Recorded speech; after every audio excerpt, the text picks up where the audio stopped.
नमस्कार दोस्तों, स्वागत है आज की ऑनलाइन क्लासेज में। आज की वीडियो में हम रीट पात्रता परीक्षा 2025 के लिए राजस्थान जी के शिक्षण विज्ञान और हिंदी व्याकरण के इंपॉर्टेंट प्रश्न देखने वाले हैं, जो एग्जाम की दृष्टि से बहुत ही इंपॉर्टेंट प्रश्न है। आज का हमारा प्रथम क्वेश्चन है, ताम्रयुगीन सभ्यता की जननी है कालीबंगा, आहड़, गणेश्वर, बागोर। देखिए, जो कालीबंगा जो हनुमानगढ़ जिले में स्थित है, आहड़ वल्लभ नगर उदयपुर में, गणेश्वर नीमका थाना सीकर और बागोर भीलवाड़ा में कोठारी नदी के किनारे स्थित है। तो हमारा राइट आंसर है ऑप्शन नंबर थर्ड, गणेश्वर। इसी के साथ ही कालीबंगा, जिसकी खोज अमलानंद घोष 1951 में की थी, और उत्खनन बीबी लाल और बी के थापर। कालीबंगा एक नगरीय सभ्यता थी जो कि सरस्वती नदी के किनारे और वर्तमान में घंगर नदी के किनारे स्थित है। और प्राप्त अवशेष जूता हुआ खेत, हवन कुंड, एक साथ दोनों फसल उगाना और कब्रगाह। ये प्रश्न इंपॉर्टेंट है, कालीबंगा के बारे में आप जरूर ध्यान जानकर रखें। नेक्स्ट क्वेश्चन, गले का आभूषण नहीं है, इंपॉर्टेंट प्रश्न है। यह प्रश्न कई बार एग्जाम में पूछा जा चुका है और आभूषणों के बारे में प्रश्न अक्सर एग्जाम में पूछ जाते हैं। कौन सा आभूषण एक गले का नहीं है? बाकी जो तीनों आभूषण गले के हैं, एक आभूषण नहीं है, वो कौन सा है? तो हमारा राइट आंसर है ऑप्शन नंबर 2, रखन। चूप और रखन दोनों मध्य जो आभूषण है वो दांतों में पहने जाते हैं, तो इंपॉर्टेंट प्रश्न थे। बाकी जो मादलिया, टूंसी और बजंटी, ये गले में पहने जाते हैं। साथियों, वीडियो को लाइक और शेयर जरूर करें। नेक्स्ट क्वेश्चन, बीसल देव रासो के रचयिता हैं बीसल देव रासो, इंपॉर्टेंट प्रश्न है। और इसी के साथ ही अमीर महाकाव्य, निहंद चंद्र चूरी, शिशुपाल वध, कवि माघ, ढोला मारूरा दुआ, कवि कल्लोल और हरिकेली विग्रहराज चतुर्थ, ये भी काव्य कृतियां याद रखें। और बीसल देव रासो के रचयिता साथियों जोधराज थे। राइट आंसर है ऑप्शन नंबर थर्ड। और पृथ्वीराज रासो के रचयिता चंद्रप्रदाई थे और पृथ्वीराज विजय के रचयिता जियानक थे। ये ऐसे प्रश्न कंफ्यूजन करते हैं, तो हमारा राइट आंसर है option number third, Bisaldev Raso के रचयिता जोधराज थे। नेक्स्ट क्वेश्चन, राजस्थानी भाषा का प्रथम उपन्यास। देखिए, एक है प्रथम उपन्यास है, एक राजस्थानी भाषा की प्रथम कहानी है और एक राजस्थानी भाषा का प्रथम नाटक है। तीनों प्रश्न इसमें है। तो राजस्थानी भाषा का जो प्रथम उपन्यास कौन सा है, जिसके लेखक थे शिव चंद्र भरतिया, इंपॉर्टेंट प्रश्न है। तो हमारा राइट आंसर है ऑप्शन नंबर फर्स्ट, कनक सुंदर, जो कि राजस्थानी भाषा का प्रथम उपन्यास है। और राजस्थानी भाषा की प्रथम कहानी केसर विलास है, इसके भी लेखक शिव चंद्र भरतिया थे। और विश्रांत प्रवास राजस्थानी भाषा का प्रथम नाटक है, इनके लेखक भी शिव चंद्र भरतिया थे। और राजस्थानी भाषा का जो प्रथम उपन्यास कनक सुंदर, इनके भी लेखक शिव चंद्र भरतिया थे। तो हमारा राइट आंसर है ऑप्शन नंबर फर्स्ट, कनक सुंदर। विषम घाटी पंचानन, देखिए ये रीट लेवल 2 सामाजिक विज्ञान में पिछले वर्ष पूछा गया था प्रश्न। विषम घाटी पंचानन मेवाड़ के किस शासक को दी गई थी? यानी एक उपाधि थी विषम घाटी पंचानन की, जो मेवाड़ के शासक को दी गई थी, वो कौन थे? तो वो थे राणा हम्मीर। हमारा राइट आंसर है option number first, Rana Hammir. Next question, REET level प्रथम में प्रश्न पूछा गया था 2022 में, सोनार दुर्ग कहाँ स्थित है? जैसलमेर, जयपुर, भरतपुर, राजसमंद, सबको मालूम होगा। हमारा right answer option number first, Jaisalmer जिले में स्थित है सोनार दुर्ग। नेक्स्ट क्वेश्चन, पटेल या बीसीओ लालर हैं, एक मेवाड़ के प्रसिद्ध गीत, मारवाड़ के प्रसिद्ध गीत, मेवात के प्रसिद्ध गीत, हाड़ौती के प्रसिद्ध गीत। इसी के साथ ये प्रश्न कई एग्जाम में रिपीट भी होता है, पटेल या बीसीओ लालर। अभी सीटी एग्जाम में भी ये आ चुका है। तो वो थे मेवाड़ के प्रसिद्ध गीत हैं एक, पटेल या बीसीओ लालर। मेवाड़ उदयपुर रियासत में स्थित प्रसिद्ध गीत हैं। नेक्स्ट क्वेश्चन, अब हमारे हिंदी भाषा के जो प्रश्न होने वाले हैं, इंपॉर्टेंट प्रश्न है। अनिश्चयवाचक सर्वनाम है, यानी एक एक टॉपिक से एक एक प्रश्न सेलेक्ट किया है, बिल्कुल टॉपिक वाइज है। अनिश्चयवाचक सर्वनाम है मैं, आप, कोई और तुम। तो इसमें जो हमारा राइट आंसर है अनिश्चयवाचक सर्वनाम का, वो है ऑप्शन नंबर सी, कोई एक अनिश्चयवाचक सर्वनाम है। बाकी देखिए, जो उत्तम पुरुष, मध्यम पुरुष और अन्य पुरुष, उत्तम पुरुष में मैं, मुझे और मुझके, ये आपको उदाहरण देखने को मिले तो उत्तम पुरुषवाचक सर्वनाम होगा। उसके बाद है जो मध्यम पुरुषवाचक सर्वनाम, जिसमें तुम, तुझे, तेरा और तुम और तुझको ये शब्द आए तो वे मध्यम पुरुष के उदाहरण होंगे। और अन्य पुरुषवाचक सर्वनाम में यह, वह और वे ये शब्द आए तो वो अन्य पुरुषवाचक सर्वनाम होगा। इसी प्रकार जो आप शब्द हैं वो साथियों तीनों सर्वनाम में प्रयुक्त होता है, उत्तम पुरुष, मध्यम पुरुष और अन्य पुरुष में आप शब्द तीनों सर्वनाम में प्रयुक्त होता है, यह भी ध्यान रखें। तो हमारा राइट आंसर था option number C. Next question, निम्न में से अल्प प्राण वर्ण कौन सा है? इंपॉर्टेंट प्रश्न है, अल्प प्राण और महाप्राण। हिंदी में ऐसे प्रश्न पूछ जाते हैं तो आप इस तरीके को जरूर याद रखें। अल्प प्राण अपने वर्ग का पहला, तीसरा और पांचवा वर्ण, और महाप्राण अपने वर्ग का दूसरा और चौथा वर्ण। तो इसमें जो ड है अपने वर्ग का तीसरा वर्ण है, और ग अपने वर्ग का चौथा वर्ण है, और फ अपने वर्ग का दूसरा वर्ण है, और ख अपने वर्ग का दूसरा वर्ण है।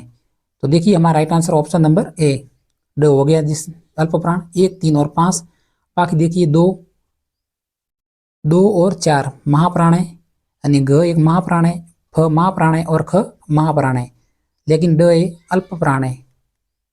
नेक्स्ट क्वेश्चन, निम्न में से लघु स्वर कौन सा है? आप इसको याद रखें, लघु स्वर और दीर्घ स्वर। केवल लघु स्वर याद रखना, दीर्घ स्वर अपने आप निकल जाएंगे। तो लघु स्वर कौन सा है इसमें? तो हमारा राइट आंसर है ऑप्शन नंबर ए, उ एक लघु स्वर है।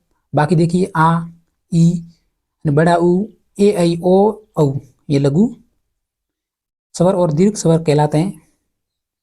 एक दीर्घ स्वर है, बड़ा है, दीर्घ स्वर है, और ओ दीर्घ स्वर है। नेक्स्ट क्वेश्चन, प्रत्येक क्वेश्चन आपको ट्रिक से समझा रहा हूं इसलिए थोड़ा सा टाइम लगेगा। निम्न में से घोष वर्ण कौन सा है? एक है अल्प प्राण, महाप्राण, घोष वर्ण, अघोष वर्ण। इसमें पूछा है कि निम्न में से घोष वर्ण कौन सा है। तो अपने वर्ग का जो देखिए तीसरा, चौथा और पांचवा वर्ण घोष वर्ण कहलाता है। आपको रटना नहीं है। प, फ और ब ये तीसरा वर्ण है, ये दूसरा वर्ण है, त पहला वर्ण है और दूसरा वर्ण है। तो देखिए इनमें से घोष वर्ण कौन सा है? तो इसमें जो ब आंसर राइट है हमारा। नेक्स्ट क्वेश्चन, निम्न में से देशज शब्द कौन सा है? साथियों बहुत ही इंपॉर्टेंट वीडियो है, आपको लाइक जरूर करना है अगर आप इस वीडियो को अभी तक देख रहे हो तो। निम्न में से देशज शब्द कौन सा है? परात, लोटा, मुक्का, ढोर, ऐसे शब्द क्या कहलाते हैं? ऐसे शब्द देशज कहलाते हैं। तो हमारा right answer option number D, उपरोक्त सभी। परात देशज है, लोटा यानी अपनी स्थानीय भाषा का शब्द है, मुक्का भी स्थानीय भाषा का शब्द है। तो स्थानीय भाषा के जो भी शब्द होते हैं वो देशज शब्द कहलाते हैं, बस इतना याद रखें। नेक्स्ट क्वेश्चन, निम्नलिखित में से तद्भव शब्द कौन सा है? तत्सम और तद्भव। तद्भव का मतलब होता है कि हिंदी भाषा के शब्द। तो इनमें से हिंदी भाषा का शब्द कौन सा है? तो हमारा right answer option number D, आग, जो कि हिंदी भाषा का शब्द है। बाकी उल्लू, कास्ट और काक ये तीनों संस्कृत भाषा के शब्द हैं। नेक्स्ट क्वेश्चन, निम्नलिखित में से तत्सम यानी संस्कृत भाषा का शब्द कौन सा है इन शब्दों में से? देखिए ऊंचा, अश्रु, आग, चीता। तो अश्रु एक संस्कृत भाषा का शब्द है। आपको इनका अर्थ अगर आता होगा तो आंसर गलत नहीं होगा। तत्सम यानी संस्कृत भाषा के समान। अश्रु एक संस्कृत भाषा के समान शब्द यानी संस्कृत भाषा का है। और तद्भव, तद्भव का मतलब है हिंदी भाषा के शब्द। जैसे आग एक तद्भव है, सीता तद्भव है, ऊंचा शब्द तद्भव है, और अश्रु एक तत्सम है। नेक्स्ट क्वेश्चन, अर्थ के आधार पर भाषा की सबसे छोटी इकाई, अर्थ के आधार पर, ध्वनि के आधार पर कौन सी है? तो अर्थ के आधार पर भाषा की सबसे छोटी इकाई हमारा शब्द होती है। इस क्वेश्चन में आपको कंफ्यूजन नहीं होना है। अगर डायरेक्ट प्रश्न पूछा जाता है कि भाषा की सबसे छोटी इकाई, तो भाषा की सबसे छोटी इकाई वर्ण होती है, लेकिन अर्थ के आधार पर भाषा की सबसे छोटी इकाई शब्द होती है, और मौखिक के आधार पर भाषा की सबसे छोटी इकाई ध्वनि होती है, और भावार्थ के आधार पर भाषा की सबसे छोटी इकाई वाक्य होती है। प्रश्न जरूर याद रखें, ऐसे प्रश्न डायरेक्ट पूछ जाते हैं। नेक्स्ट क्वेश्चन, हिंदी वर्णमाला में कुल वर्णों की संख्या होती है। हिंदी वर्णमाला में कुल वर्णों की संख्या, ये प्रश्न आपके अगर रीट में हिंदी सब्जेक्ट सेलेक्ट किए तो भी काम आने वाले हैं, संस्कृत सब्जेक्ट सेलेक्ट किए तो भी काम आने वाले हैं, क्योंकि ऐसे प्रश्न दोनों में कॉमन है। व्याकरण के कुल 20 प्रश्न आएंगे आपके हिंदी और संस्कृत में से। तो हिंदी वर्णमाला में कुल वर्णों की संख्या साथियों 52 होती है। अगर डायरेक्ट पूछे कि हिंदी वर्णमाला में वर्णों की संख्या, तो वर्णों की संख्या 44 होती है, लेकिन कुल वर्णों की संख्या 52 होती है, जिसमें 33 व्यंजन है, 11 स्वर है, ये मिला के 44 होते हैं और कुल 52 होते हैं। ठीक है, इसके अलावा भी हैं होते हैं। नेक्स्ट क्वेश्चन, वो जैसे अयुग्वा। हमारे शिक्षण विधियों के प्रश्न हैं साथियों, मात्र 5 मिनट में शिक्षण विधियां कंप्लीट हो जाएगी। बहुत ही इंपॉर्टेंट प्रश्न होने वाले हैं शिक्षण विधियों के, जो कि आपके हिंदी गणित, अगर आपके हर सब्जेक्ट में शिक्षण विधियां कॉमन होती हैं, तो निम्नलिखित में से किलपैट्रिक गणित शिक्षण की किस पद्धति के संस्थापक थे? तो ये शिक्षण विधियां हर सब्जेक्ट में आपके काम आएगी। जैसे हिंदी में भी ऐसे प्रश्न आ सकते हैं, संस्कृत सब्जेक्ट हो उसमें भी आ सकते हैं, गणित और विज्ञान में भी आ सकते हैं, और साइंस में, और हमारी एसएसटी में भी कॉमन है।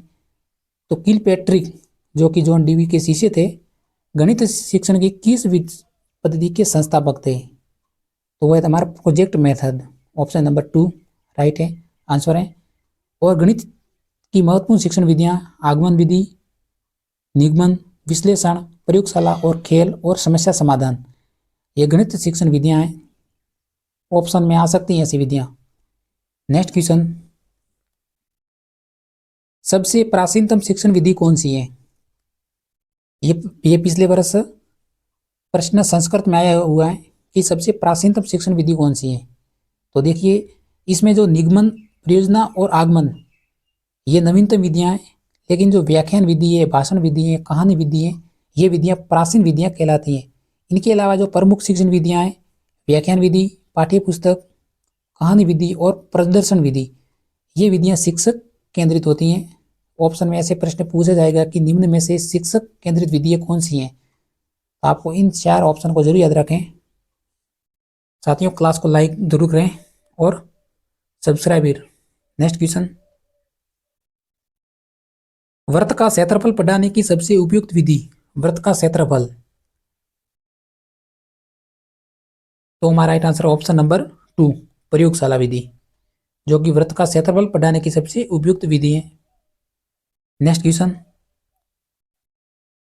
किस विधि में विशिष्ट से सामान्य की ओर जाते हुए हम गणित में शिक्षण सूत्रों की रचना करते हैं? एक होती है आगमन विधि और एक होती है निगमन विधि। ठीक है, तो इसमें से विशिष्ट से सामान्य की ओर मुख्यतः 2 विधियां इंपॉर्टेंट है, एक तो है आगमन विधि और एक है निगमन विधि। ये विधियां इंपॉर्टेंट है, तो हमारा right answer option number first है, जो कि 2 बार ऑप्शन आ चुका है। आगमन विधि है जो कि विशिष्ट से सामान्य की ओर जाती है। बाकी जो निगमन विधि जस्ट इससे उल्टा, सामान्य से विशिष्ट पूछा जाता, तो हमारा राइट आंसर निगमन विधि हो जाता। नेक्स्ट क्वेश्चन, प्रोजेक्ट एक्ट विधि के प्रतिपादक कौन थे? परियोजना विधि, सुकरात, हेनरी कॉल्डवेल कुक, किलपैट्रिक जो कि जॉन डीवी के शिष्य थे, और जेरोम ब्रूनर। हमारा right answer option number 3 Kilpatrick, जो कि परियोजना विधि या फिर प्रोजेक्ट मेथड के प्रतिपादक थे। प्रमुख बाल केंद्रित शिक्षण विधियां हैं, जैसे प्रोजेक्ट हैं, प्रश्नोत्तर हैं, दल शिक्षण विधि हैं और सूक्ष्म शिक्षण विधियां, ये प्रमुख बाल केंद्रित शिक्षण विधियां हैं। नेक्स्ट क्वेश्चन, आगमन विधि का एक शिक्षण सूत्र है। आगमन विधि, सामान्य से विशिष्ट, देखिए सामान्य से विशिष्ट जो कि हमारी निगमन विधि का उदाहरण है। अगर विशिष्ट से सामान्य आगमन विधि होती, अमूर्त से मूर्त जो कि निगमन विधि का उदाहरण है, नियम से उदाहरण निगमन विधि का उदाहरण है, ज्ञात से अज्ञात एक आगमन विधि का उदाहरण है। नवीनतम विधियां आगमन विधि, निगमन विधि, समस्या समाधान विधि और प्रयोजना विधि, ये विधियां नवीनतम विधियां हैं। इन ऑप्शन को जरूर याद रखें। नेक्स्ट क्वेश्चन, प्रयोगशाला विधि किस सिद्धांत पर आधारित है? प्रयोगशाला इंपॉर्टेंट प्रश्न है, रीट लेवल 2022 में पूछा जा चुका है। तो वो है करके सीखना। आपको ऊपर सभी नहीं पढ़ना है। राइट आंसर ऑप्शन नंबर 2, करके सीखना एक प्रयोगशाला विधि का उदाहरण है।